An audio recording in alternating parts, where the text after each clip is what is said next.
Hello and welcome back to the finishing line. And I think Andrew just broke the chair, so it threw me right off guard. There. Oh, I plugged in my phone. Sounded like he broke the chair. Did it? Yeah. That was me back.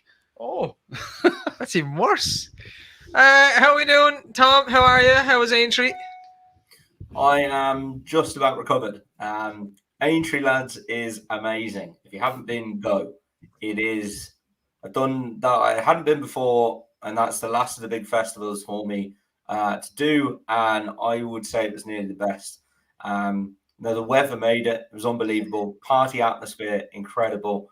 You can move around is the best thing. Like you're in the owners and trainers market by the parade ring.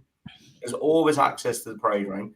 You're in the party zone in like 50 meters. You're out on the track in 100 meters. It was great. You can move around there. It was really, really good. Fantastic spectacle. And yeah, I had a really good time. A couple of good dinners. Met up with Tim Vaughan, who me and Nat used to work for. So that's always a good night. And yeah, we had a really good couple of days. So yeah, it's very good fun.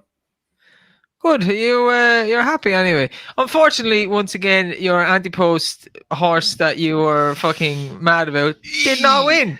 I tried to warn you, Tom. I tried to build you up so you wouldn't have a big fall down. It seems that you didn't. You seem okay about it. He was very drunk. Very drunk. It helps you forget about these things. But yeah, let's the alcohol made up for it. Let's learn from this, Tom. This is the third year in a row with the national. He went very GSI in this one. I tried to explain to you last week. You done this with clock cap, and then you done it with some fucking other yoke. Dental work, I think, last year. Yeah, it'll be next time, Tom. Next year. I think the original one was Pluton. Yeah, that was the one that got him. It is going to happen for you. It is going to happen. You were very unlucky last year in Gaelic Warrior. Maybe that was the one that got away, but I do think it will happen. Look how angry he gets when that happens. do think it will. It will happen. Andrew, how are you? I'm good, Dave. I'm good. How are you, Dave? Thanks, Andrew. I'm pretty good. See, I remember this. I'm okay. Sean, how are you? What's his name again?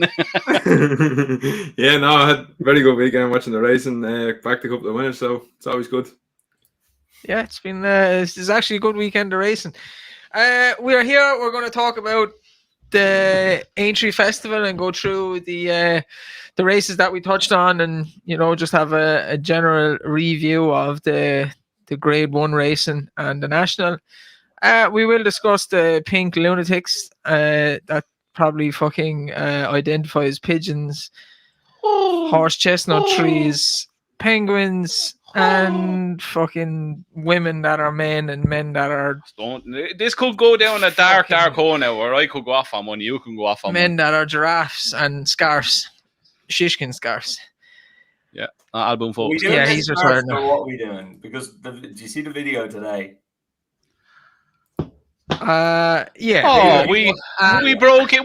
We attempted to break into a race course and vandalize things, but my God, we got attacked by the police. No shit, Sherlock. And the police picked us up and dragged us out there. No, really? And we glued ourselves to the fence, and we're glued, and they were like, I don't give a fuck. And they called us pricks. Well, if there's one thing we all agree on, folks, you're all pricks. But you know what the bad thing was? For the first time ever, Scouse people and the police got along. What the fuck? We will. It's bringing the world together. We will talk about some racing. Where is it? Ayr. We've three races at Ayr. A long week. On Saturday. It's only Wednesday. Well, the Scottish National, and hopefully that's not delayed. But they wouldn't want to do it up there. The national. Imagine Kubo and all them getting at them. Oh, good Lord. The main race weekend, it was won by a Scotsman, Corach Rambler. He probably there's probably a man that identifies as Corach Rambler somewhere along the way. Lucinda done the job. Who identifies as a woman? She identifies as a woman. I would think anyway, hopefully. It was delayed 15 minutes by the fucking lunatics running onto the track and gluing themselves to railings and hugging each other and holding hands and screaming blue murder. Do you know what was funny?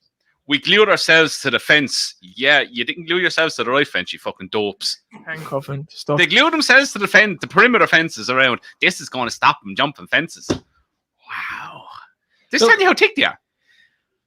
The race itself, I don't get the gluing thing. the race itself, That's not harmful for the animals in the environment and all that jazz. it is See, counteractive there. This is going to go on for a while, I'd say. Hey, Yeah, Dave, what are they going to do? We still didn't the answer what they're going to do with them 50,000 horses. We still don't know. Counterproductive. Fucking mystery. Tune in next week for the next install of bullshit.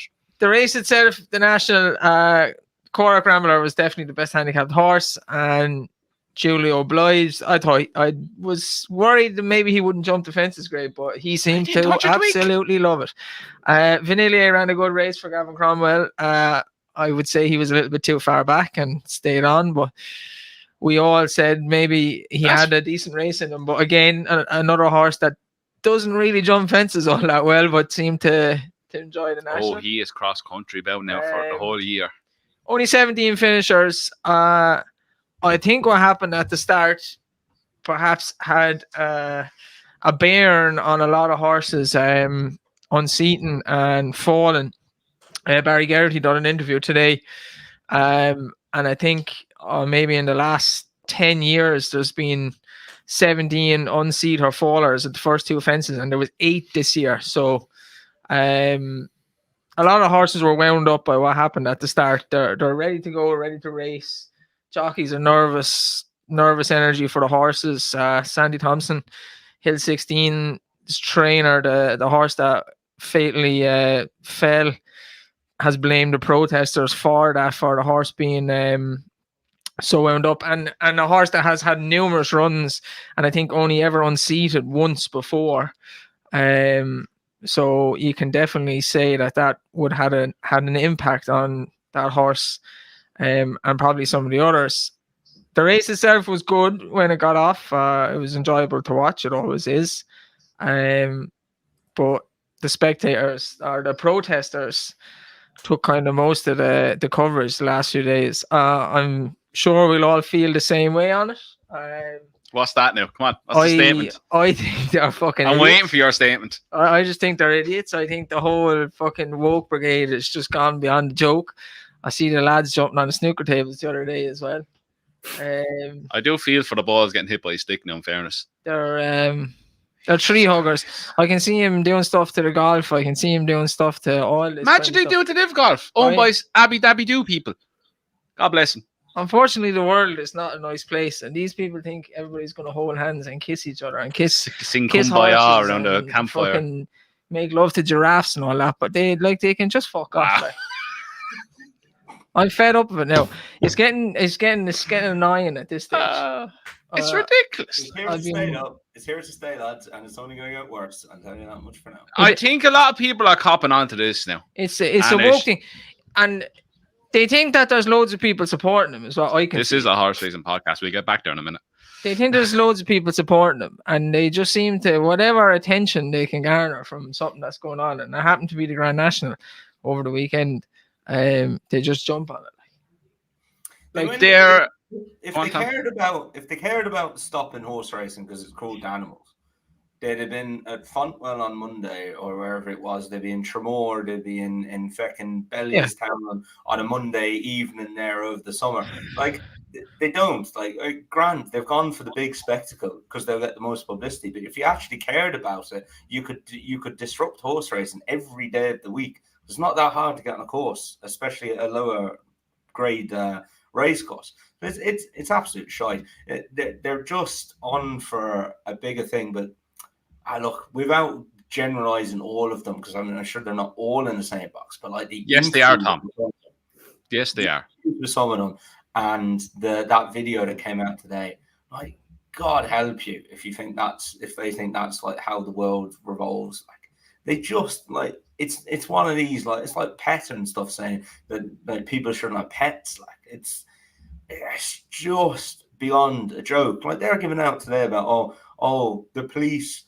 I was climbing a fence to get into a race course, and the police threw me against it, and I broke my collarbone. What did you expect them to do? Tickle what? Yeah, that's what I said. What do you want? Tickle you with a feather? Please don't go up there. You're going to get RKO'd into the goddamn rail, and then he might give you a rock bottom just to shut you up. The best of the lot was some of the fellas. They called me a prick. You are a prick. He was being nice. He was being nice.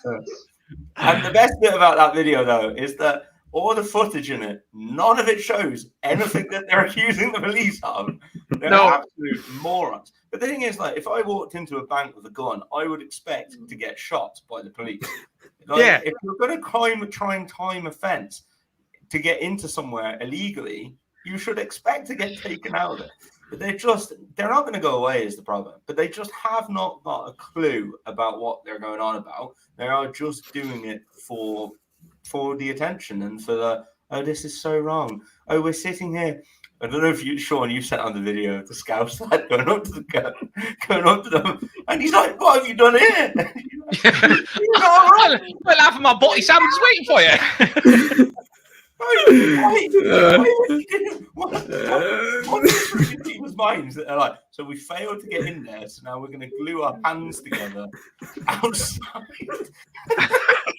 Oh, There's, as Tom said, it's just attention seeking. There's no, I can't see the basis or science to their argument because they just don't really have one. I know Kevin Blake's interview was very good when he asked them, like, say, 50,000 thoroughbreds, what are you going to do if you get this stopped in the morning? And your man was like, well, it should just be stopped because it's no. They always go back to, well, every 2 days a horse dies. Yeah, that's their answer to every question. Like, and I was watching an interview. I think it was Kevin Blake. I don't know if Kevin Blake was on, but I was seeing it on YouTube. And this is not word for word now. He said, right, they're all cared for lovely. They're in their stables. So imagine now if this was your nanny or granddad and they were in a care home and then they were forced out the window and broke their neck. That's what they compare it to. I'll find it and put it on my Twitter after. I swear to God, I nearly fell off the chair. This is how deluded they are. They're comparing it to absolute unrealistic things that will never, ever, ever happen.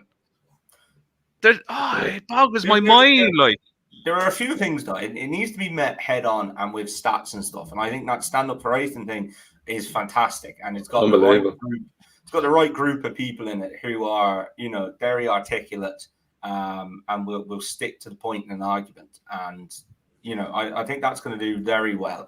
It's also, as Kevin Blake was saying on the Betfair podcast, that the BHA and stuff, they have their hands tied so much to what they can say. It's just politics. They do. But they were providing them all with stats and stuff like this and whatever they needed. So I think that shows a willingness to help. But I think, the other thing is that they don't have, they had a few hundred people there. They don't represent the view of, a nation, basically. You take the UK because it happened there. Like 60 million people in the UK and a few hundred turned up to protest the Grand National. And I don't know how many were in Aintree, but there was tens and tens of thousands, I tell you that much. So I think we don't need to lose track of where we are. And it was something I wanted to say. I remember saying it after Zofra at Ascot. Same at Fairy House the other week, and the same at Aintree again. The amount of young people going racing is incredible. I think these student days are having a fantastic impact on it. And I'd flip this to the contrary. I think our sport is in a very good place. Aintree was sold out. It's massive, and it was sold out for the Grand National. I think we're in a good spot. Yes, we have horses and animals that run for, a race. Is that going to be easily attacked by people? Yes, it is. It's not going to go away, but I think we need to meet it head on. We also need to. I know they're on about lessening the field size and stuff in the Grand National. I don't know. It might work. I would say though the only other thing I'll leave you guys go now is I didn't enjoy watching it. I watched it on the big screen at the parade ring, and after fence one, I was like, oh god, we're screwed. Like it was not good. I didn't enjoy watching it. After fence one, it was, and you could see what had happened, and then it was just like, oh god, every fence, what's going to happen next? It wasn't comfortable viewing. But the annoying thing is, it's such a unique race that it gets such a high viewing audience. But that's one of about 5 races over those fences. That's not what horse racing is. Horse racing is completely different to that. But I don't know. I didn't enjoy watching it, to be honest. No, I understand what you're saying, Tom. It was a bit the same, but I think I don't understand what their point was. Like, they were protesting against something that they were doing. Literally, they were contradicting themselves.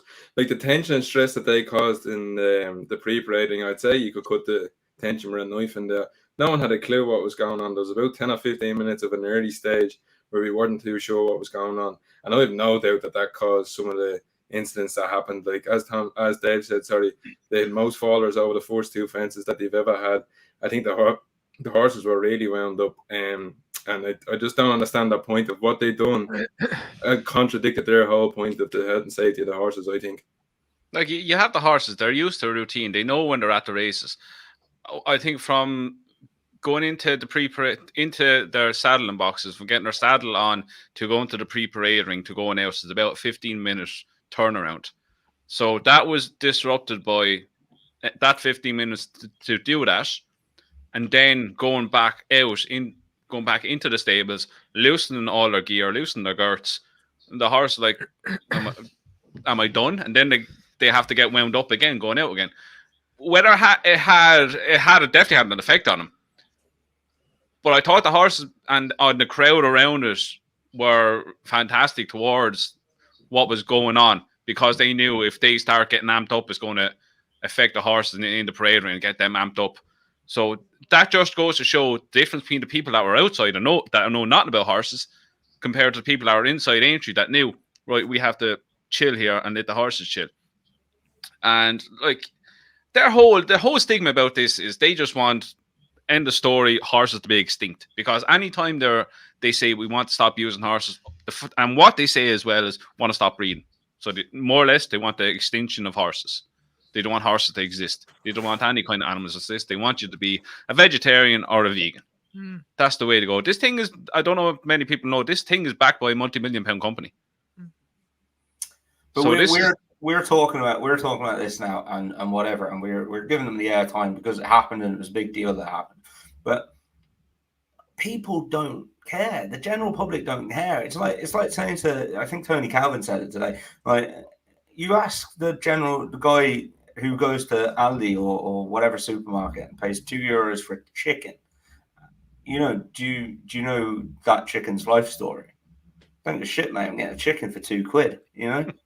That's the general public's attitude. So I think you're always going to have these people, aren't you? You're always going to have these people. They're not going to go away. I think you should try and educate them. They're not going to listen, but if we educate the rest of the mass public, I think we're on for a good route. Yeah, fair play to some of the people that have came out and given interviews and stats and stuff. Kevin Blake went up in my estimation over the week with how he went about it, because I just wouldn't have the patience. I just tell your man, just shut the fuck up, like, fuck off. I couldn't do it. I couldn't sit there and listen to this shit, like. And that's literally all it is bullshit. So fair play. A few good points in the comments there. Regards race, horse are bred to race. It's their life. They do enjoy it. Like, I think all of us have ridden a horse. Can't make a half-ton animal do something it doesn't really want to do. It's just let's track back on that statement. We've all ridden a horse. You held on for dear life. I held on for dear life, but I was on him. You can't make a horse do what it doesn't want to do. We've seen it numerous times with horses that just say, nope, not for me today, and I'm just going to sit here or plant here. And a funny comment, but very one that is apt. Regards the stress that it caused the horses. They're ready to go, and all the fallers, and it didn't look the best. I really do think what happened before the race had a bearing on that. 2 scoops there said, right, you get your lead for your dog, you're bringing him for a walk, you put the lead on the dog, you go to the door, the dog is like this going, you're so fucking going. Then you just go have a shit. 30 minutes later, the dog has lost the plot downstairs because he didn't get to go for his walk. Yeah, I often do that. Sorry, Bear.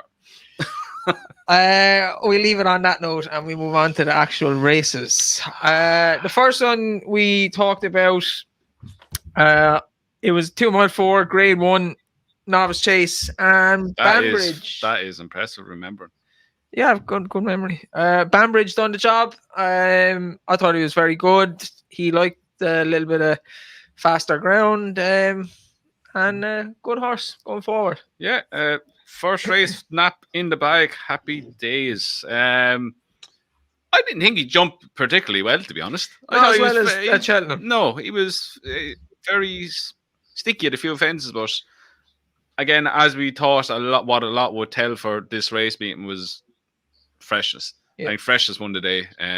St. Raw ran a massive race. They've options now next year, whether to go up and trip, stick at 2 miles. But yeah, I think the right horse won on the day. Good horse. Again, options next year with Ryanair. You probably stay away from the 2 mile chase division with El Fabiola and then coming. Because you presume we'll get on to Shishkin after, but you presume he's going to go the Gold Cup route next year. So unless Al Ho comes back to his brilliant best, that's kind of the division that's kind of open at this stage. Tom Banbridge. Yeah, he's good. I said it on the previous show. He's been really well placed, and he really has been well placed to go and win this. Joseph was saying he was over in Cheltenham. They took the decision not to run him, and now he's won a grade 1. So yeah, no, I think it was very good. Visionarian ran well, as I thought, and yeah, no, it was a good race. Sean Banbridge. Yeah, I was a little bit worried early on. Like Andrew said, he was a bit early and he stepped off 1 or 2 fences, but he warmed up into it. And as you said, I think freshness came to the forefront. There was a little moment going down to the last where it looked like St. Mark might come and challenge him, but he pinged the last and went away again. Good winner. Yeah, nice horse going forward. The second race was the juvenile hurdle, another grade 1, and Zenta upheld the triumph form. Although she's given a good race by Bo Zenith. Gary Moore's horses have been in wicked good form. This one didn't run. At Cheltenham, ran a very good race. Nusrat got a bad ride. Darryl Jacob had him way too far back. Probably should have been closer to the front too. But good winner. Another horse by Pastorius, Tom. Yeah, it's such a shame he passed away. But he is him with fillies is incredible. His stats are insane. So yeah, definitely going to look to buy another one of those before they're all gone. But yeah, she was good, wasn't she? She'd had the 2 runs in France. She came over to Ireland. She only had 1 run. She won a grade 3 and jumped. How she stood up at the last 2 in that race, I will never ever know. But she did, and then ran well in the Triumph, and then got her due reward at Aintree. I thought we were going to get the money with Bo Zenith though. That was quite frustrating.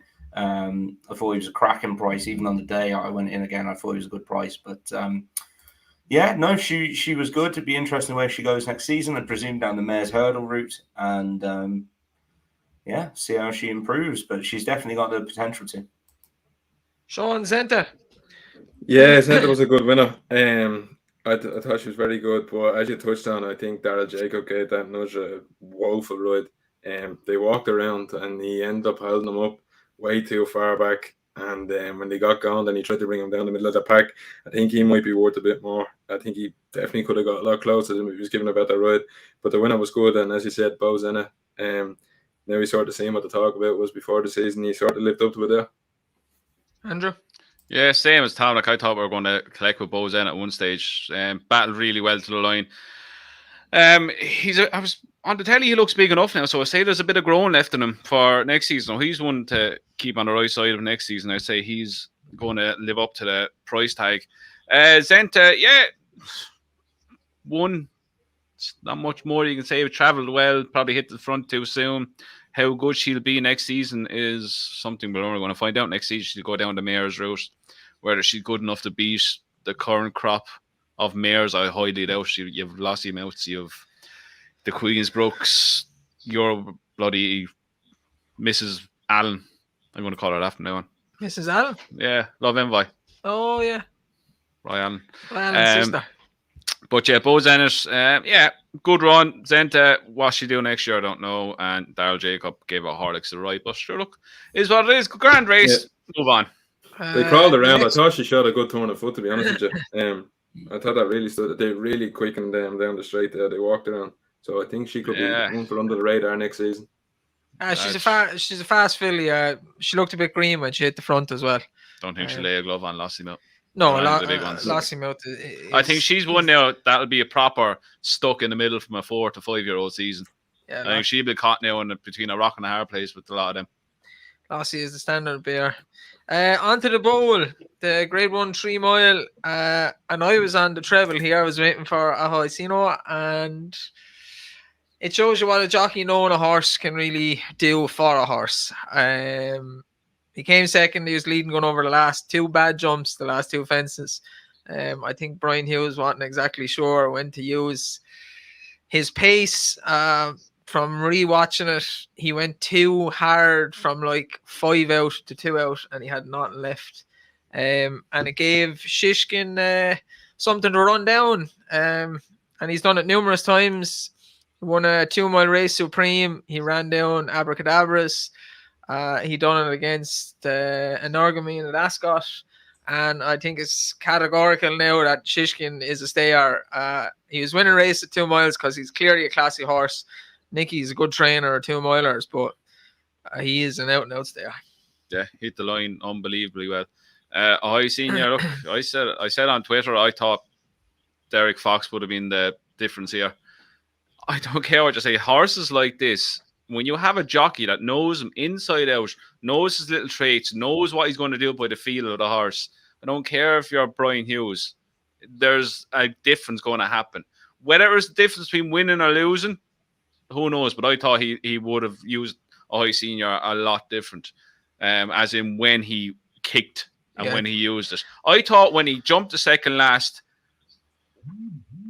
to me, I would have waited till I'm halfway up between that and then go again. You give him that. You can try get that breather in because you're so far clear. You give him a little breather and you kick again. To me, he kicked too early anyway. Shishkin a good winner, and the Bram Henry's horse have been in good form again. And for me, watching the race, Aplutard travelled like the best horse in the race, and kind of fell away again, which is. I thought now I'm not one to criticise Rachel Blackmore. I thought she gave him a very weird ride. She went in, she went out, she went in, she went out. She pulled him back. She let him go forward. She pulled him back. He travelled very well, though. I'd say that she thought there was more there and he was going to pick up, and he dropped away again. So I'm not really sure what you do with Apple Tower, but that could be the scars of winning a Gold Cup. It happens to horses. Yeah, but yeah. I don't know whether I don't know. Yeah, I don't know, to be honest. But you'll just have to see next season. But there was enough there to suggest that there's still a lot there, but he never went through with it. That whether it's a wind issue or whatever is there, because he usually finishes out his races. Yeah, I don't know. I think the marks of winning a Gold Cup by 15 gazillion lengths are having the effect on him. I would agree. I remember Henry saying he didn't buy into it, but it's there with so many horses. Like you remember us going through it one day of how many horses literally never run a race again. Like so. Yeah, I'd be worried about him. I wouldn't know what to do with him, to be honest. I don't envy Henry's position there of what to do with him next. Indo has struggled as well. Although he won the race around Tremor this year, Statler has been shown to not be all that good. And the other only race that Indo ran well since he won it was second to Absolute Hard last year. So it does have an effect on horses. Would you have a worry about galloping? No, he's young and on the Black Dragon. I wouldn't worry about him. I think he'll win a second one. I think he could have. Yeah, I think he got not a save. Well, that's not the right word. A save me right, as in win as easy as possible using the least effort. I never thought I'd see Gallopin kind of just be lazy at the back of the field the way he ran for the last 2 years, and that's what happened. But there you go. Sean Fishkin. Why wouldn't you be worried about him, Dave? He's only 7 this year. Freak, Tom. He's a freak. He's only 7 this year. I have said since best horse in training. I said since he won the 3 mile novice hurdle at Punchestown, to me he had the potential to be the next Denman or Koto Star, and there's nothing has ever changed my opinion of that. So Just rub it on me then. APT was only 8 and he won a Gold Cup by 15 lengths and he can't run a race this year. Wasn't looked after. APT, like how many times has Now he been to Cheltenham? let's go back just a small bit. The year before he ran a massive race in the Gold Cup as well. He potentially he should have won that. Applutard won the. So technically he ran 2 massive races in a Gold Cup. So now I'm going back to say, it's probably leaving the mark 2 Gold Cups. He's after being to the well a lot. Applutard. He won I think the last running of the novice handicap. By a good margin as well. It was bordering on 9-10 lengths. Really hard race against men in the Ryanair, and then 2 Gold Cups, and then the 3rd one this year. So it's a lot of hard miles on Applutard. 5 Cheltenham festivals. Can we also say he's one of the most underrated horses in training? Yeah. To ever be in training. Nice horse. He's have to win a Grade 1 over 2 miles. He's have to win a Gold Cup. He's have to described as just a handicapper, I do believe, on this show once upon a time. But anyway. Nice horse. Sean, Shishkin. Well done, Tom. Yeah, I think Shishkin showed us all himself, didn't he? He always thought when he was hunting down a high senior, he was always going to get there. The step up and trip is obviously what he's been looking for all along. Conflated showed the touch of what happens to you in a Gold Cup. Sometimes they just don't back her up. And Applutard for me, I'd be putting him out on his holidays and saying thanks very much. Yeah, fair enough. Would you, now, this is a question, would you still go in on Shishkin next year after the problems he has? No, I'm never, ever. I couldn't. I'm the same as now. I could never back him. No, I think Galopin will win the Gold Cup next year again. Not even with that. Like, he's going to get. Well, he had to meet Brave Man's game at some stage, won't he? The King George. No, he probably won't. He probably won't. No. King George will be where he goes. Yeah. I'd be back in Brave Man's game for the King George. So would I. Yeah. That'll be his the horse I couldn't back now, but anyway. The best horse in training. Going to touch on him in a sec. Talked about him. A good winner, the Mayor's Bumper, Di Sardinos. We'll just touch on that, give her a mention because she looks decent, Mayor. But then Conroy Johnson done his usual thing. Conroy, Constitution Hill. Conroy, he's getting a new name every week. Conroy Johnson. Whether he'll go over fences or not, we don't know. Not his best performance. Yeah. Sean would have you believe that it was an airplane performance. It wasn't. It wasn't by the figures, but it's the end of a long season. He's won about 700 Grade 1s. He's entitled. It wasn't as visually spectacular as any of the other races he's won. None of them. And before you ask, yes, we do want him to win by 20 lengths on the snaff every single time. If you are going to be the best hurdler ever, you got to do it every time. I don't know, maybe because he's getting beaten. Best performance in the race of Sharjah, by the way. What a legend he is. He's class. Constitution Hill is class. But Tom mentioned, did I think he'd stay? And I did think he'd stay, but maybe not as strong as I thought he would. And maybe it leaves a question now whether he stays hurdling. He'll go fencing. His owner is an absolute. Chasing. Nicky maintains he's staying hurdling. You can see when Micah Buckley's talking about it. He wants to go chasing. Right. Sean, Tom, you're going to say he's going to stay hurdling because you just keep wanting to win that race.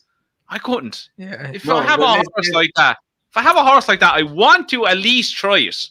And then if it doesn't work, grand, I'll go back and win champion hurdle. Same with Dumb Bumper there. It doesn't work out. It's hard to go back. It's hard to go back.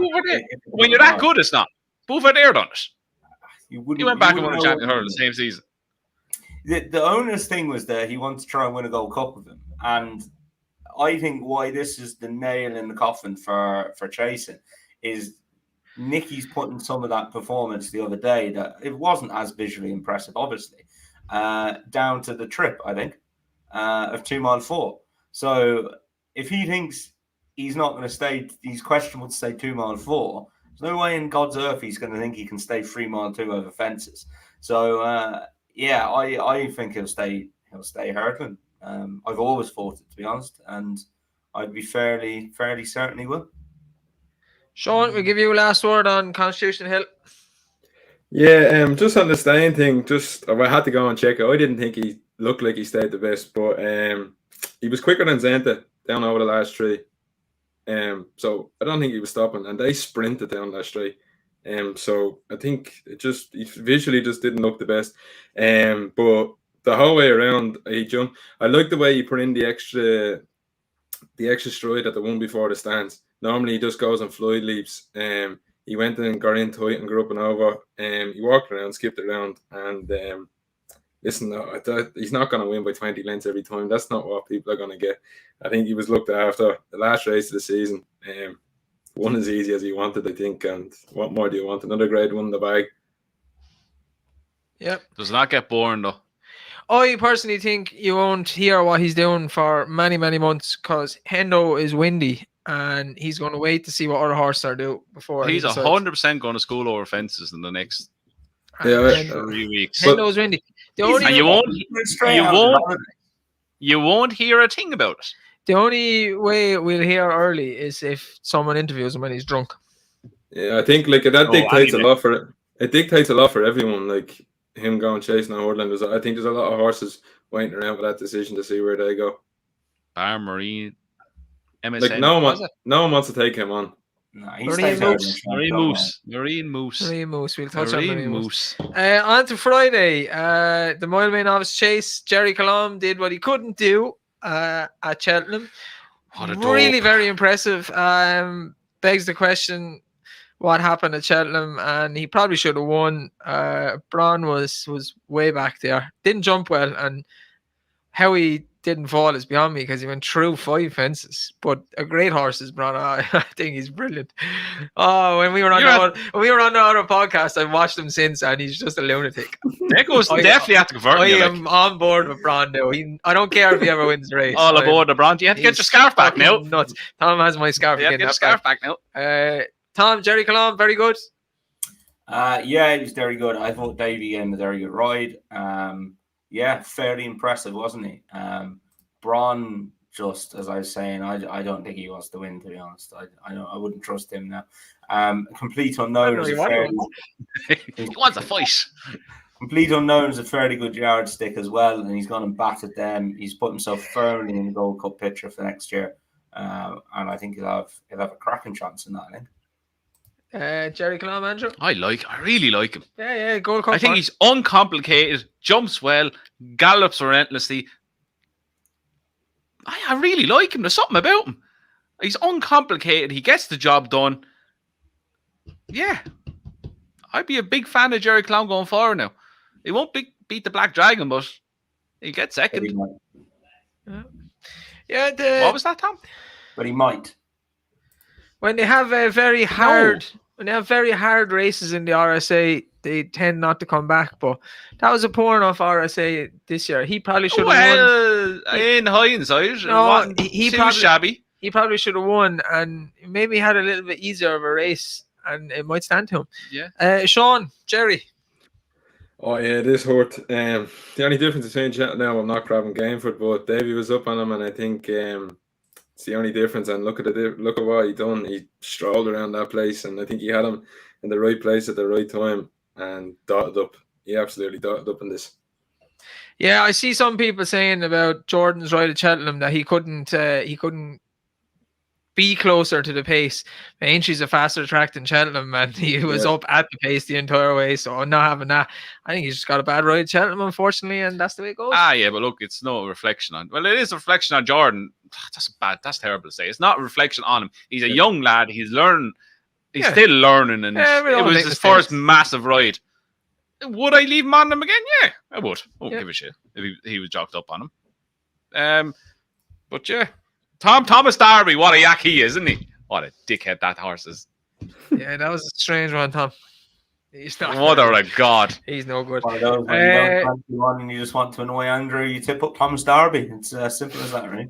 It worked. But yet, look, that RSA is not too bad. I am still wondering how Maximus won that Irish Grand National. Yeah, fair enough. Yeah, a bit of form there. The Poundland Top Novices Hurdle in the pocket stayed over 2 miles. The ground went in his favour. It went a bit softer on the Friday. 2 horses from the Supreme. So the Marine Moose, Facile Vega form looks strong. First and second. You always have to show him Facile. He didn't win. My boy he was beaten by a very good horse. I said after the Supreme Marine Moose, top notcher. Top notch. And Fenner's Cross, don't up in the Fenner's handicap. Cross won the race before. And Fenner's Cross won the handicap before. Another horse, Chasing Fire, ran well at Cheltenham today. That was in the Supreme. Strong up leader. 2 mile 4. So the Supreme looked strong form. In the pocket was very good. Andrew? Yeah, as you said, the rain came and it suited him down to the ground. I was wishing he was running the other race, so I didn't back him in this, didn't go near him in that. He's a very good horse. He's looked like a horse that's going to improve with racing and a summer on his back. Strong leader came from a different postcode to get second. Mother of God, he flew home. But yeah, going forward, I think he's a very nice horse. Whether they go chasing with him or not is another thing. I think I'd like to see more of a fence. I put up an article on the finishlinepod.com about him from the one to take out Cheltenham that might go chasing next season. But yeah, he was a very good horse. He's very good horse. Strong leader he's one that's he's going to go underrated a lot. Yeah, I think his first time he was beat was in the Supreme. it was. And then he comes back with that kind of run. He's a horse now to keep on the right side of next season. Strong Leaders looked like a horse that got all at sea on grade 1 pace, but was actually finding his feet in the Ancient race and will be good next year. He knows, probably not as green and know what it's about. Yeah. In the pocket though, Chaser going forward. Myself and Tom had a bet on him when the ground changed on Friday. Tom, happy with In the Pocket? Yeah, he was good. Great to see Henry get another grade 1 winner, and he looks a promising novice hurdler now. Presume he'll go chasing next year. And yeah, really, really nice horse. Rachel gave him a good ride and sat there and was patient. And yeah, thought he won very well. That was when she used her reins, wasn't it? Yep. Yeah, she dropped her stick after that. Yeah, it was quite fun. She got given out for her. I was like, mother of God. Yeah, sure. Don't think about it. Sean. Yeah, In the Pocket was good.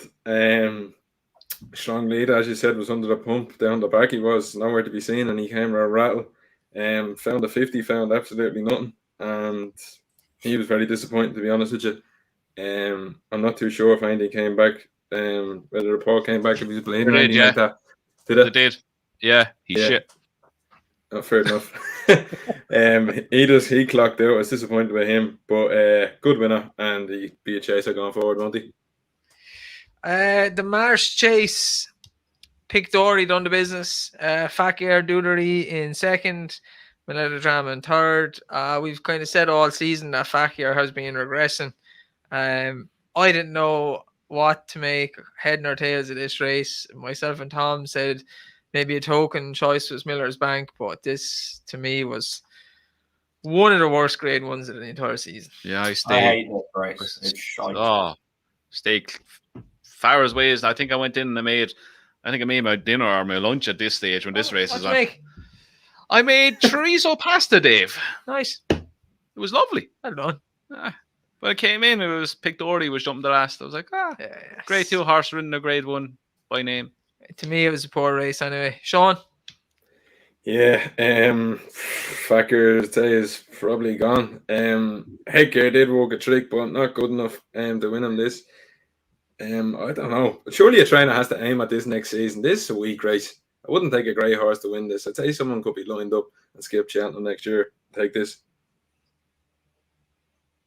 Tom? There's nothing to say about this really. It's fair enough. He went up to the bar when this was on.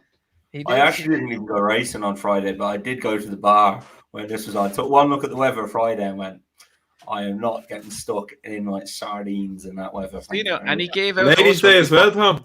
You gave out to us now. Remember he gave out to us about Tremor. Tremor. We looked out the window and went, I don't fancy that. Horse was running at your local track, for fuck's sake. Yeah, Tremor. Our local track is Tremor, Tom. Tremor's a shithole, Tom. Aintree is full Aintree is full of nice women. And I'm a happily married man. Thank you very much. And I didn't want to get soaked in the rain, so I went to the You ever hear of window shopping, Tom? You don't always have to buy. No, you can try it on. And then bring it back. The Sefton Novices Hurdle, my nap. I was delighted. Apple away on the business. Good lad, well done. Start of a good weekend for Lucinda Russell. She also had Ahoy come second and Douglas Talkin come second. So she had 4 horses run decent races over the course of the festival. I said it when we were talking about it. I thought she'd lead, and if they gave her an easy lead, they would not peg her back, and that's what happened. Nice big mare, and she should make a decent chaser next year. Just how you like him. Oh yeah, Big and strong. so they can dominate you. big arse on her. Wow. See, told you. It all comes around and it's full circle when it comes to horses and women with Dave. They all have a resemblance to some. Strong. What? Bunda. Women resemble horses. What do you think of Apple away, Tom? At least they identify horses. He doesn't care. Fuck's sake. Yeah, she was very good. Yeah, she was very good, really. I think I remember saying that this is a mad race. Like, outsiders can win this. And yeah, no, she's improved, though. God, her first few runs, she looks fairly useless now, to be honest. But yeah, she's going to improve well. I text 3 people about this horse trying to get a price on when they're on Betfair when I couldn't find the market. Tom just said, oh yeah, there's no prices. He didn't say that's shit. Who is that? Don't care. He just said no, I can't find the price. Text 2 other people, Kubo and Sean, both of them. Never even fucking heard of that thing. What are you texting me about that thing for? I did try and find your price now. Oh, he's still on his statement thing, is he? How's them statements going, Never Sean? heard of that horse. No, I didn't. I got genuinely spoiled. had no fucking clue who it was. And Kubo was the same. What the hell is that word? The 2 words. I you wouldn't just be texted real me? like that. I won't be real like that because I put up a 40-1 on it. I got some cracking run out of. Yeah, how I did was so man good. murder? But this was 3 weeks previous, Andrew. This wasn't even like on any of the decks or anything. They didn't even get your value. Yeah, there were no prices, to be fair. Yeah. That, you know, she got beat at Haydock off 111 on the 30th of December, and now she wins a Grade 1 in April. That's why I didn't know who she was, Tom. Yeah. But I was coursing him. What was he, Dave? I think it was 28-1, was it? I had a 5er on because he made me, but I was coursing him the whole way. Because he made me. Yeah, basically. Please stop me pressing the button.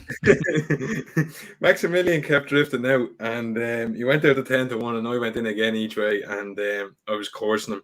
I thought Brian Hughes was a little bit suspect on him. He stayed down the inside of him, and he wasn't getting gaps, and I thought if he had pulled out and went outside it and gave one good run at it, he might have got a little bit closer, but it wasn't to be. And I was delighted for the fair play. 16-1 shot, nap, telling everyone, and it wins. Happy days. Give us a bump. To be fair, what? I thought we were giving a fist bump. Are we? Yeah. Okay. To be fair, Sean texted me the next day. He said, I was delighted over that now. But the whole way around, I was happy. Exactly what I said had happened. Easy lead. It was like Florin Porter last year in the stairs. You know, when after 2 hurdles, it's like, this thing's going to win. It's when just- something clicks in you go, this horse, it's like, it's not going to be B. I don't care what you say or anyone says. I seen it in the last 2 races. Same thing happened. Or better rated horses behind her gave her a free lead and they couldn't peg her back. On to Saturday, the Magul Novices Chase and John Bond, easy enough winner. I don't think we need to spend much time on it. He's good. He jumped better than it was like his performance at Aintree compared to Cheltenham's like chalk and cheese. He's better. He didn't touch a twig. Poor enough race though. Oh, poor enough race, but geez, he was electric. He probably still wouldn't have beaten El Fabiolo, even with that performance. He's a fucking freak. Much better out of him. He's the fella now that'll probably go Ryanair next year because it's an open division. But Aidan Coleman was saying that he jumps better out of because the ground again dried out for Saturday, and he said he definitely jumps better out of good ground. That ground, and he would like to stay at 2 miles against any horse if he can get that ground. Yeah, but you're going to say that when you're sitting on someone like that. Tom, what do you think of John Bond? You were there. Yeah, he's very good. Yeah, very, very good. I mean, he's beat trees already, hasn't he? But he was very good. The only 2 times he's been beaten in his career are by aeroplanes. Like Con Hill beat him in the Supreme, and El Fabiolo's beaten him at Cheltenham this year. And I think he's an aeroplane as well. So no, I think he's a very good horse. I think the angle there with going to the Ryanair is quite interesting. But yeah, it's he was good. I mean, that's kind of it really. He was what price did he go off? 1 to 2 to 11. 2 to 11. 2 to 11.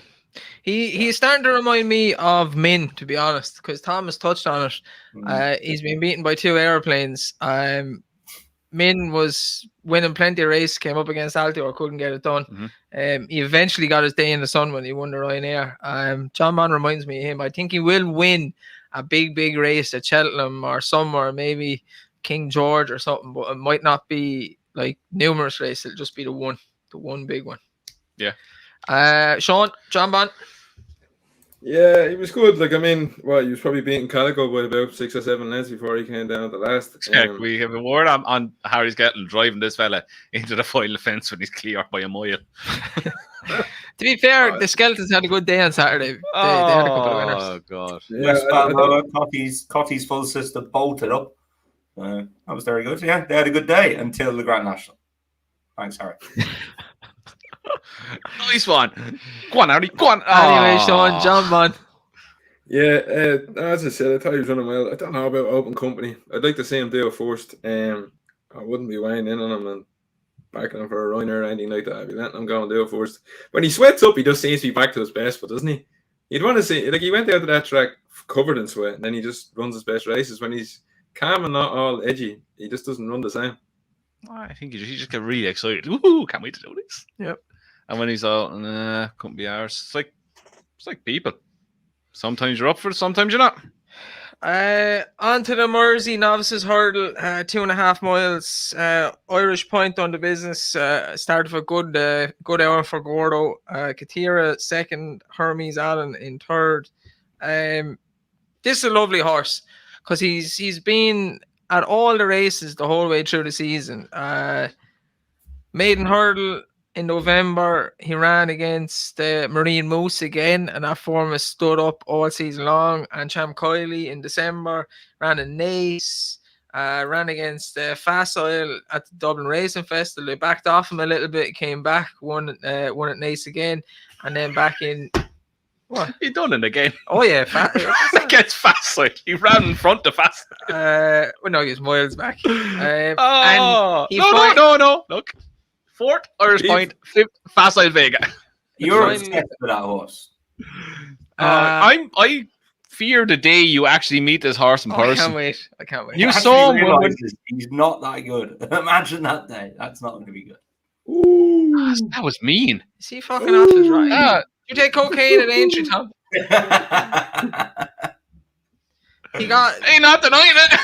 He got what? He got beaten. Facile Vega got beaten by a superstar in Marine Moose at Cheltenham. Okay, that's walloped by Constitution Hill if he took him on.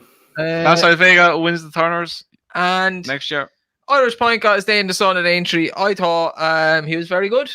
He was very good. Enjoyed it. I got a right run for me money off Hardy and that Katira. Yeah, interesting horse going forward. Has run in really good races, you said, behind Marie National, Ilete Tomp, and a few others. Goes under the radar. Will be interesting to see what they do next year. Herpes Anderson go do one. Herpes Allen ran well. Yeah, he did. Tom, you may as well keep going there since you're talking about it. Yeah, no, I backed him and gave him a good shout home on Herpes Allen. And what are you shouting for, Tom? Herpes Allen, he just said he backed him. At what point did you think he was running that? Turn it in.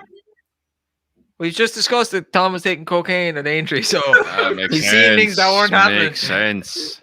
I gave Herpes Allen a good old shout there. But more exciting, and I think I could be wrong here. I think who was with, I met Johnny Hill, the English and British and Irish Lions rugby player, who's like literally about 7 foot. The picture is quite funny. But I think he was there with Jed Mason and those guys. Not 100% sure on that, but I think he was. But it just led me to cheer on Herpes even more. But unfortunately, couldn't get the job done. I think he's going to be a nicer chaser, isn't he? So, bit of a brave man's game kind of thing about him. And moving on swiftly, Sean. Yeah, I put up Irish Point, and he actually was. I think when the McKernan horse beat, he drifted again, and I just thought his form. You touched on it already. His form behind Marine National and Cham Kiley, and I'd say he was aimed at Marine Moose. I'd say he was aiming at this when he ran in the race at Navan and Ace, and he put him on perfect from him. he dotted up. Like Davey took her up 2-out, and I was like, oh Jesus, I don't know if he's done this too early. But he absolutely dotted up, which ended up being Davey's last winner in the Grade 1. And Hermes Allen, I had an argument on Twitter. He's not the horse that people think, and they're just going to keep going in on him every single time. I don't think he's going to reach the levels that they thought he was. He's Hermes Yak, and he's forever Hermes Yak. Do you know what happened to Hermes Allen, right? I'm going to put it to you like this, right? Put it to me. He's going to win a couple of, English standard novices chases next year. Shite races. He'll turn up to Cheltenham, and Facile Vega will bash him in the turners, okay? That's exactly what's going to happen. It'd be the same as this year. He went to what was in Newbury and dotted up, and everybody thinks he's the next brave man's game at them, man. And then do you know what he's next Monmoral? Yeah, that's where he is. That's what he's the next Monmoral. That's one you really got wrong, like. You got him wrong, like. Monmoral? Yeah, you did. Yeah, he didn't turn out to be what I thought he'd be. So you were wrong on Monmoral. It was wrong on Monmoral, yeah. Oh, so a lot of people. See, Tom can admit. Some people can't. The Liverpool hurdle. What? You little scammer. Never admit you're wrong. Facile's only a baby. You need to give him another little while. The Liverpool hurdle. 3 mile Grade 1. Right, I was at a competition and I had to rewatch all these races. I'll tell you how fun watching this. For the life of me, can't understand how this horse won this race, right? No idea. It's everything insane. He's also 11. There's no way he should be getting better. No way. He's like a fine wine. He's running 3 Pertemps hurdles at Cheltenham. They're surely fucking hard races. And he's at the winning. The stairs hurdle division is a bag of shit. It has to be like. You know why? And I'm going to tell you now. Before Monkfish runs next week and bolts up in the stairs hurdle at Leopardstown, get a prize for him for the stairs hurdle next year because he's going to win it. It's a bag of shit, like. Tell you now for a fact he's going to win that next year. Florin Porter has regressed. But anything I've ever said about Sire the Bird, I take back. What a little legend he is. I love it. He keeps going anyway. Bag of shite and he's winning these races. There's when slow the Bird. When horses are giving up, he keeps going. And me and Sean had a conversation about this. I also had a conversation with Puddy. I think it was in the Boyne Hurdle at Navan. Like, he was so far out the back of the telly. There was 3 of them out the back of the telly, clearly out for a jog. Like, Mark Walsh and the other jockeys were having a chat. What are you having for dinner tonight? They were literally having a chat, like. And then he turns up and he wins. He's the stayer of the season now. Like. He wins the stairs hurdle, and then he turns up here, and he still goes off 8-1. That's what people think of him. Yeah, like in fairness, like you look at him on the first lap, he was under the pump. Okay, you just look at it and saying, yeah, right, that's the first hurdle, Sean. Yeah, from the first hurdle, Mark Walsh is pushing away at him. Yeah, he's under the pump. Marines Rock arrives on the steel. She didn't stay. And then I see this now. She didn't stay, but watching Nico sit there on the snap with nothing underneath was fantastic. How did she stay? She beat the 2-time stairs hurdle winner. She was outstayed by the. Well, she did stay. Technically, she stayed. She won't win the stairs hurdle around Cheltenham. There'll be stronger stairs all the time. She goes to 3 miles, but she travelled really, really well. Yeah, she was nice. That was brilliant. That's Aintree. We've touched on the national. We've 3 races to touch on for the Scottish National at Ayr. Tom has something to say. On Saturday. Tom, fire away. Land. I forgot to say it at the start when we were on about the national, but I just wanted to say I actually met Cameron, who has a share in Cara Crambler. It was quite funny how it happened. We were having lunch and everyone was getting put onto mixed up tables because it was very busy, and he had his chair turned. So I was like, "I'm sorry, is there any chance you can move your chair?" And he turned around, he looked at me, and he was like, "We're on the finishing line." I was like, "Oh yeah." And then I realised who he was, and it was like, oh. And then I turned around. Friends. Yeah, I turned around then and also sat at the table. I didn't realise at the time with 2 very big trainers. And I was like, you just made an absolute dick out of yourself there. But life goes on. But no, really nice guy. Had a chat with him about Corrit Rambler and a few other things. And Yeah, imagine. Can you imagine buying a horse like that? Oh, 17 let's grand. Corrick Rambler, like it was the best handicapped horse. How did we miss that? But he hosed up. Like I thought his problem would have been 20 lengths out the back. It's the most prominent he's ever been ridden. He was 3 back on Yeah. the rail and dotted up. He enjoyed it. He enjoyed it. Yeah. Him winning hurt me because I backed him every race this season. Yeah, it's the only Bar race I that. backed him in. I did. I loved him last year. I think I put you onto him the first race at Aintree last year. No, you put me onto him when he won the race at Cheltenham wearing the yellow breechers. Yes. And then I didn't back him last year for the Ultimate, and you did. And I didn't back him this year for the Ultimate. And I did. But I thought if he took to the fences, he had a chance. But Sean, you're right. He's usually held over at the back. He was fifth. Oh, He loved that it. was my, What that the was my fuck is biggest going on worry. here? Like, he's normally 40 lengths behind, and all of a sudden he's sitting in fifth on the rail, and you're saying to yourself, there's something going on here. He just loved that now. He loved the whole thing. Yeah, really enjoyed Man it. Coops is back in again. Another good one. He said, "Did Tom manage to keep himself away from the bumper after the Milos?" I No. did. I'm a reform. I'm quite proud of myself. I'm a reformed character. So I took out cash on the way to the racecourse. I had one small bet on West Balboa, which won me a few quid, and I didn't have another bet. I couldn't believe it. I was just like, I just didn't really fancy backing anything else. So backed a couple online, but that was it. Yeah. I thought you backed Herpes Allen. I did. I backed him online, but like for small money. But Nice. no, but like the point being, I had Nice. cash in my pocket and I didn't go up and have a bet with it. I've come home with like. But I done it with virtual Kind cash. of there was kind of a hint of a lie there. Valverde said, "Mr. Coffee beat Le Milos." Could you imagine owning Mr. Coffee? He's a clown. Jumped the last in the lead and finishes 8th. Tommy just don't think Lamilos got home. I think he ran a good race. He was jumping. Yeah, no, he didn't stay. 4 out. I was like, oof, we're getting into this now. Here we go. Down the inside, tracking Corrick Rambler. There's just a point about, I think it's about 5 or 6 out. He's right in behind Corrick Rambler. And I don't know, did he slow down at the fence? It's hard to tell. But he jumps the fence and then all of a sudden he's like 15 lengths back. And then he has to make up the ground again. I don't think that helped him, but he didn't stay, which I would not have thought. I don't know how. Tom, get your money back. Tell him to go to Beechers next year and get your money back. That never works. Oh, I've been caught in that trap so many times. A horse that's traveling there like a travelly thing about to the third last, and he just drops out, and then you go back him for a Beechers, or he'll win and another he just doesn't win. He'll win another big handicap, though, Tom. Yeah. He could win another Hennessy, I'd say. Another Hennessy. Can we just say the horse I got absolutely stick for about 3 weeks, finished at 4th? Noble Yates. Yeah, he ran well. Just didn't go a yard. Nah, too much weight. The weight had nothing to do with him being off the bridle after the first. He's tricky. He's a tricky customer, that I think. I could see. All had a place, didn't we? Could see the. What? He came fourth. I could see the Skeletons handicapping that horse to maybe win the Ultimate next year at Cheltenham, Tom. So you might get your money back then. Yeah, I could do. He's definitely a racing him off his mark anyway. Back to the Hennessy.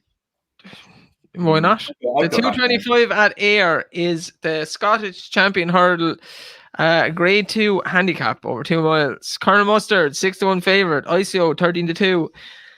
The Mean Line 7-1. Lou de Sud 15-2. Anna Benina 8-1 and 9-1 Bar. Tom, you can have this first. I went down the line of Anna Benina at here. Sorry, I'm laughing. had a quick chat with John McConnell and Aintree. So you had a chat with yourself in the mirror. Yeah. the abuse I was getting off the people with us was untold afterwards. But yeah, no, really nice guy, and watch this space is all I'll say. But yeah, Anna Benina, I think she's got a good chance. You know, her form at the course. She's ran in this twice. She's won and finished second. That was off 130 and 135. She's off 139. No, sorry, she's off 142. That's her Irish mark. But she ran a cracker behind Queen's Brook at Punchestown. She's then only been beaten 7 lengths at Cheltenham, a 9th of 24. Before that, she was only beaten 6 lengths behind Gaelic Warrior, 4th of 17. And she's in really good form.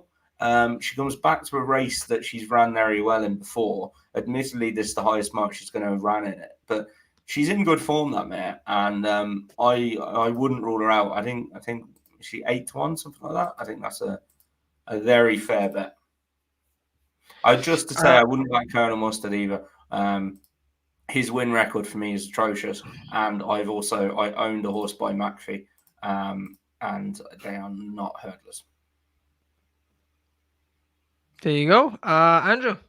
I'm the opposite of Tom. I didn't think Colin Mustard made a chaser. He's about miles better hurdler than he is chaser. Okay, just in the last day, his head though hanging into that rail, like I know there's a bit of wanting, and God bless him.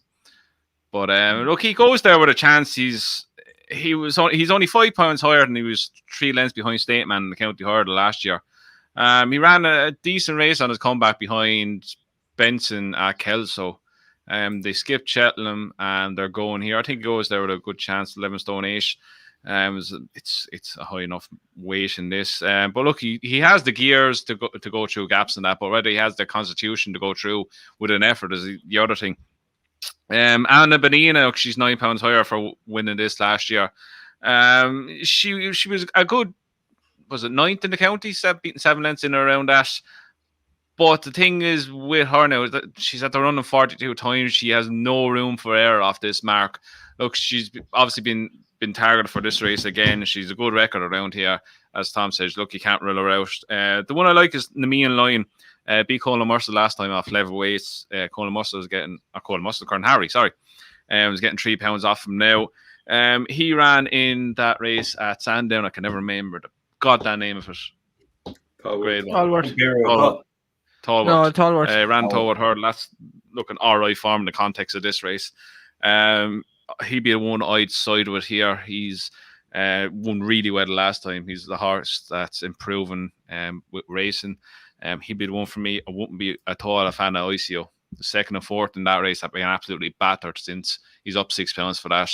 I just would stay away from him. So that means he'd probably win. But Nemean Line for me in that one.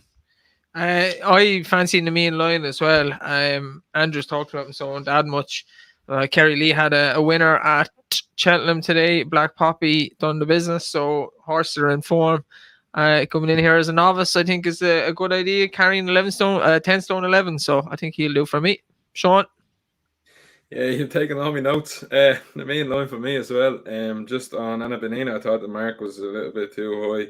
Colin Mustard's will to win to be questioned. I thought the novices were the way to go at this race. You have summed it up. He ran a great race in the Grade 2 at Kelso. He's improving with his run. He definitely stays, so he won't be worried about a quick, about a fast run pace in here. And his hurdling, just once his hurdling hangs together, he was a little bit sloppy at the last at Kelso. But if that hangs in, I think you run a good race. On to the 3 o'clock there. The future champion novices Chase, Grade 2, 2 miles, 4.5 furlongs. Balco Coastal's favourite 11-4. Not long till May 3-1. Mac Fabulous 7-2. Thunder Rock 6-1. Hang in there 8-1. Unexpected Party 8-1 and 10-1 Bar. Sean? Yeah, I couldn't really make heads or tails of this. At the long till May form, you seen that turn. I just think the Cheltenham run, I think they could have raced suited to run a lot better than where he was. Balgo Coastal I wouldn't trust. I thought that's all right. Gino's a little bit overpriced. If they don't get too much rain, he can run well on good ground and step up and triple suit, but nothing strong. That's all right. Gino at price. Andrew? Yeah, look, it's a race that I found hard to pick something, but Richmond Lake at 20-1 is one I would take a chance on. He was a fair enough hurdler last season. He ran in good races. He was behind Jambon in the Supreme Trial at Haydock, beating 3 lengths. He's every bit of Stamford Chase, but his jumping has been sloppy, to say the least, the last few runs. But he got his act together to win really well last day at Haydock, I think it was. Am I right? Haydock, yeah. One mistake is all I saw in that was at the second last, but if he gets out in front, he gets in a rhythm, he could be playing a big part. He's a lot to find on ratings with the top one, but if you look, his hurdling career last year, North Lodge, he was only a length and a half behind him. He beat Battle Coastal, was now favourite. I know there's a big difference in comparison now with their chase marks, but I think he closed the gap on that. I think 20 to 1's a massive race in the price in the race. That's just wide open. Yeah, it's wide open, and a lot of these have ran at the big festivals already. I thought if Henry sends over telling me something, girl, she might have a chance. She was bad jumper at the start of the year. Looked better. Yeah, It's the tell me last something, thing I girl. thought you would ever say, to be honest with you. She looked better than last. Tell me something, girl. That's what I thought you fucking said. She looked better than last day. Fucking hell. Brides Hill didn't do a whole lot for the form, but On Stee, who was third, has beaten Allegory de Vassi. Yeah, don't mind that. That was a fluke. I will mind it because she won. It was in front of me on the TV. I see it with my own two eyes. Allegory de Yaki. Allegory de Fatty. If he sends her over, he might not. She might be an each way price, carrying only 10 stone, 9, if she can jump. And that's a big if. Would you say you were wrong about her jumping and your assessment of that horse at the start of the season, though? A mule, Tom. But mules win races as well, Tom. Given you've just tipped her up in a grade 2. That's what she does. Grade 2, Grade not 2. chase. A Would you grade say 2. you may be wrong about your assessment? She didn't win it yet, Tom. No, but you've just tipped her, so you obviously think Yeah. she'll win. So you were wrong at the start of the season. What did I say, Tom? This has been a strange few days. If he sends her. If he sends her. I still can't grow the fact you for up telling me something, girl. It's a shit race. Let's be honest about it. I actually like That's Alright Gino, but he ran like a fucking drain the last day, so. And she, Jesus, Mary in the car. Unexpected Party, no. Not Long Till May, no. Balco Coastal ran like a drain the last day. McFabulous is fucking useless. Hang in there. He's not up to the standard of a grade 2. He won't be hanging in there anyways. What are we left with? Fucking not her anyway. We're not left with anything. She can't jump. I love her and she can't jump. Bass Rock will probably win. Tom? From the rock, no? No. You might This is like the Aintree grade 2 that Pick Dory won. From the rock, the Dory had a bit of fun. no? That's a grade From 1. the rock and the jockey. Yeah. Huh? From the rock and the jockey, surely. No. Has to be. Fuck him. Adrian, I put 10 pounds extra on horses, Heskin. That's exactly why I didn't back Magical Zoe at fucking Punchtown. Tom, Punchtown? wherever it was, Ferry House. Yeah, well, your surprise Dave is putting up Tell Me Something Girl, so you probably won't be too surprised that I'm going to put her up as well. Oh, for fuck's sake. Oh, Jesus. He's definitely going to win now. Who the fuck are you putting up, Sean? Con Hill? Jesus Christ. Tom, I nearly put myself up Let's and put a saddle on myself. You're fucking useless. Put a saddle on me, Tom. You get up. We go for a run around there. Oh, God. Yeah, look, I just think she ran a good race that day at Naas. Her jumping, I thought, was better at fairness. And I thought the distance maybe just stretched her a little bit, and she went off fairly, quick. Look, she's got to go and improve again, hasn't she, on what she's shown? But this is it's half of this tip is because I don't want to back anything else. They've all got massive question marks. Long Till May would be the one if it turned up as well. But that stage star form has taken a little bit of a bang. So, look, I don't know. I'd have a play on her if she turned up. Henry's are in absolutely flying form, aren't they? He was unlucky not to have, I think, 5 winners in a row. Clifton Warrior was beat half a length there. He had 4. You can talk. They're not according to Sean. No, they are good. No, I just can't make We're not it. even going no, for once, we're not even going into this. Tom, I just can't trust. I can't trust them. Honestly, I just Henry can't trust it. hater. That's all you are. Henry hater. Henry hater and a big Gordo hater as well. Yeah. No, it's nothing to do with Henry. It's just I just can't trust them. When I backed them, no. Just hate That's the wrong one. You're like one of these activists now. We throw the question at you, just can't answer. Yeah, the one I Anyway. backed the bleeding engine falls out was ours when he comes to the last, but the rest fucking go through like a stormtrooper. They can't all win, Sean. They can't all win. Exactly. And you know what? You know what they say? When the fun stops, stop. Stop. Anyway, on to the Scottish National. Kitty's Light, who was very well handicapped the last day and got the job done, although it made heavy weather of it. Yeah, 92 favourite. Monbeg Genius 5-1. Your Own Story 8-1. Empire Steel 14-1. Melina Girl 14-1. Flower Scotland 14-1. 16-1 bar. Sean, you can have this first. Yeah, I'm gonna give another go to Monbeg Genius. I put him up in the ultimate. He was backed off the boards that day. He was beaten by Corey Grambler. You seen what he'd gone on to do since the three them pulled. Well, him fast or slow a second. He was in tour. They pulled 8 lengths clear of the gopher. He jumps well. He travels. The trip is an unknown. He's gone 4 miles for the first time. He's up 5 pounds, but I think he might have a little bit of wiggle room. And at 8-1, he'd be the horse I'm backing in here. Andrew. Yeah, look, Kitty's Light second in this last year, 3 pounds lower still. Won the, what's she win? Oh, she didn't win the Eider. Was it the Eider? She did win the Eider. At Newcastle. Yeah, he's not for me. Monbeg Genius. Look, we know what Corey Grambler is after doing. He's been very progressive as well this season. But what is he, 6-1? Around that 6-1 price? 5-6-1. 8. Where are you getting 8s? Carl. Oh, Carl. 8s for Carl. All right. No. But I want to take a chance with 2. First one is Flower Scotland for Sandy Thompson. Oh, Flower Scotland. We're going to hear it before. Go on. No, you finished. Go. You have to finish it now. now. I'm done now. Yeah, a horse that I kind of have a little liking to. He won the Borders National by a really, really easy 6 lengths. He had a pipe opener after that again to get ready. And he had a spin around Kelso over hurdles a few weeks ago.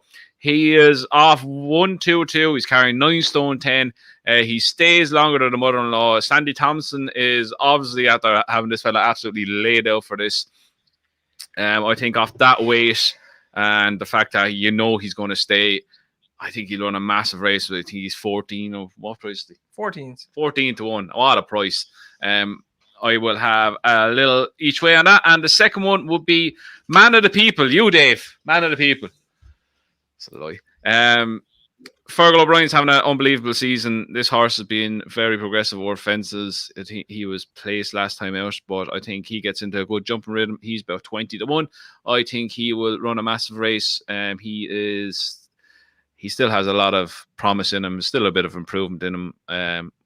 Yeah, I'll have them two on my side. Man of the People and Flower Scotland. Tom. I take a couple in this. Monbeg Genius is the obvious one, isn't he? Rapid improver this year. Is now up to 145. He's only got beat by Corrick Rambler and Faster Slow, who was obviously laid out for that race as well. At Cheltenham, it's an obvious one, and I think he'll go very close, and rightfully so at the head of the market. The other ones I take then are Not a Chance. Finished lame when it ran in this last year, but there's good staying chase form. It ran very well in a couple of handicaps. Was third in the Midlands National this year, and I'd give him a good chance. Down to a mark of 130. Just for context, in April 21, he ran in this race, was off 146, and is running himself into good form again now. So Alan Kings are in decent form as well. So I think Not a Chance has got a good chance. And the other one is a random outsider called Flash de Touzane, Liz Doyle's horse. If she brings him over, I remember trying to remember the name now. I can't remember him, but there was a horse from Wexford ran really well in this one year. Won this, I think. Let me check if I've got it right. From Wexford? This is something you should know. Nah, maybe it was the Eider. It could have been the Eider. It wasn't in the last 10 years anyway. Could have been the Eider. It was. It was not a grey horse. I remember it. Yeah. I remember. I think Sean Doyle was down as trained. Which, no, of course Sean Doyle was trained. Look, this lad needs to come back to form. But if he did, he's turned up in some of those really big handicap chases in Ireland as well. Stays very well, and yeah, look, might just have a squeak. I think he's like 50-1. So if you're getting some extra places, maybe a small bet on him. Yeah, I was interested on 3 under 2 5, and Heskin's chalked up, so I'm not backing that anymore. I will stick to my word. He is an extra £7 on a horse, I'd say, maybe 10. 10. So I sided with the other Sandy Thompson runner, Empire of Steel. Decent enough horse. I remember the year that Royal Pagoi won a second Peter Marsh, me and Tom were full sure this horse was going to win at Haydock that day, and he was rode along from the first fence. He never went the yard. He came back out the next day and won at Kelso. And I remember me and Tom talking about it. I was like, how? Like, it just made no sense. He didn't run well the first round of the season, but came back to form, beating Tom's horse Lamilos at Kelso. I'd say that's a strong piece of form. And hopefully he can run a decent race. He's about 14-1. It'd be nice to see Sandy Thompson have the winner of the Scottish National after what happened to Hill 16. So Empire Steel for me. Lovely. No National next best, I'd say. Not enough racing. Are we back Sunday? We're back Sunday because we have a Punchestown preview. Last big festival of the jumps, and then we'll have a few flat fixtures throughout the summer. But you'll see a little bit less of us. There'll be less bald people on your screens, less people with glasses on your screens as well. 2 balls, 2 glasses. Tom has hair, but he's technically bald. It's a mirage. I think we're just me and Dave organised this earlier, so just to let Andrew know that we're going to Punchestown on Tuesday, Andrew. So he said he's not going. I know. You'll see the 3 of us there. Sean, if you're around to come along. I'm actually going next Saturday, Tom. He said he's not going. I asked him already. I'll try, but it's not looking likely. That's only the 3 of us, me, Dave, and Andrew, who'll be at Punchestown on Tuesday. Does he? I like your style, Tom. Just block it out. I'm just going to come and pick it up. I'm just going to be outside his house, like get in the car. Okay. Come on. I have a ticket for him, so No excuse. Any runners, Tom? Pimlico got a runner? No. Yeah, we were looking for Zoff there, but obviously he ran bad last day, so he's gonna have a break and come back. Might go to the flat. He's got a marker 60, so that should be fun. But yeah, lots of options. We'll see. But yeah, he's gonna have a small break and come back again. So we'll be back Sunday anyway. In the meantime, best of luck with your bets for the Scottish National. We hope you enjoyed the show. If you're new here, please like and subscribe. If you're here always, leave comments. Drop into the website. There's always some daily tips and big festival tips. There's some good tips on it the last few weeks. Andrew's been in good form. Yeah, it's double yesterday. Yeah. And the day before. And the day before, 2 doubles in a row. Other than that, please, if you identify as a pigeon, a penguin, a giraffe, or a camel, just leave the racing alone. See you Sunday. Oh, Tom could have done this.